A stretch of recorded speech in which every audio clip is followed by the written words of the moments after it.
Would you still laugh if you found out the woman you just humiliated carries the child of a U.S. Navy SEAL captain? The voice in the video echoes as the camera slowly pans across a bustling cafe in Virginia Beach.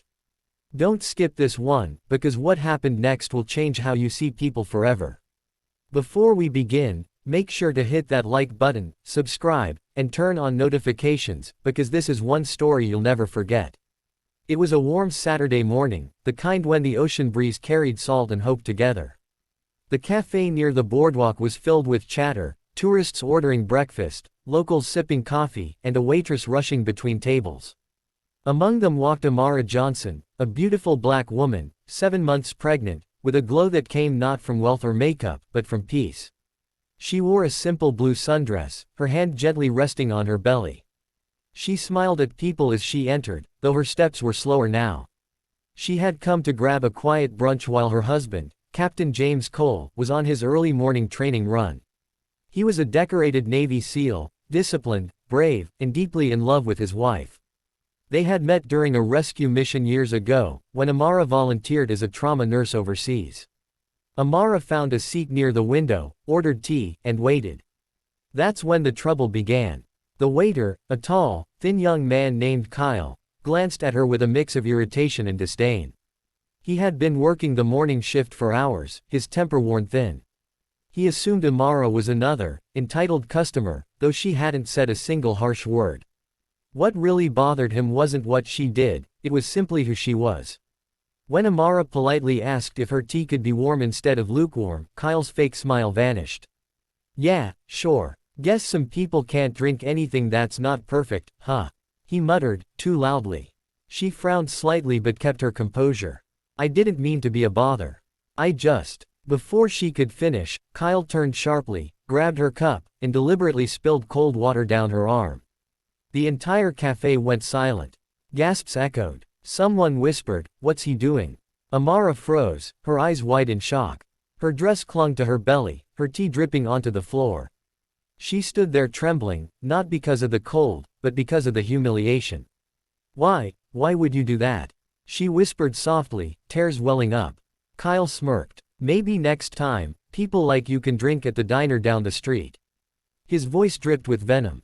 The crowd shifted uncomfortably. No one spoke up. Some looked away. Others pulled out their phones, recording. Amara's breath quickened. "I'm pregnant," she said, voice shaking. "I didn't deserve this." "Then you should have thought about that before complaining," Kyle shot back, turning his back on her. At that moment, the door burst open.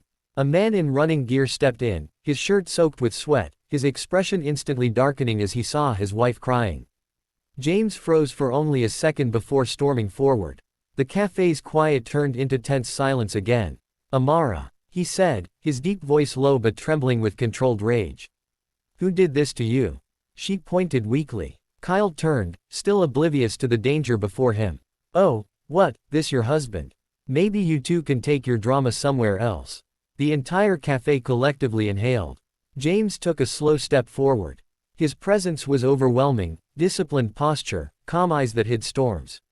He didn't shout. He didn't threaten. He simply said, "You just assaulted my pregnant wife." Kyle scoffed, rolling his eyes. "Assault? Please. It's just water." That was the last sentence he said before the cafe manager rushed over, pale and shaking. "Sir, Captain Cole, I didn't know she was your wife, please." The name hit Kyle like lightning. "See, Captain." James turned to him, his voice steady. U.S. Navy SEAL Captain James Cole. "You just publicly harassed a woman because of her skin color, my wife, and endangered her and my child." The phone stopped recording. Everyone watched as Kyle's face drained of color. James didn't touch him. He didn't raise his voice. He simply said, "Apologize. Right now." Kyle stammered, I didn't mean." "Apologize to her," James repeated, his tone like steel. Kyle turned, shaking. "I'm sorry, ma'am. I shouldn't have." Amara looked at him with tears still in her eyes. "You should be sorry because you forgot I'm a human being, not because you found out who I'm married to." The silence in the cafe was heavier than stone. James wrapped his arm around her and led her out, but before leaving, he looked at the manager. No one should be treated that way in your restaurant. Fix your staff. Fix your values. They walked out, hand in hand, heads high. That night, the story spread across social media. The videos people recorded went viral, not because of James's title, but because of Amara's grace. She refused to sue, though she could have.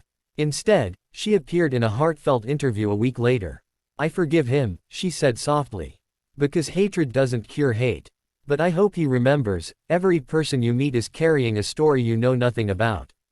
Kyle lost his job, yes, but more importantly, he reached out months later. He had volunteered at a local shelter, changed his life, and sent a letter to Amara. "You were right. I forgot to see the human being in front of me. I'm sorry." When their baby girl was born, Amara smiled through tears, naming her Grace. Because that's what healed the wound that day, not rank, not revenge, but grace. Movie camera ending message. If this story touched your heart, remember, kindness isn't weakness, and silence in the face of cruelty helps no one. Speak up, stand tall, and love louder than hate. Hit that heart-like button, subscribe for more powerful stories, and share this video with someone who needs hope today.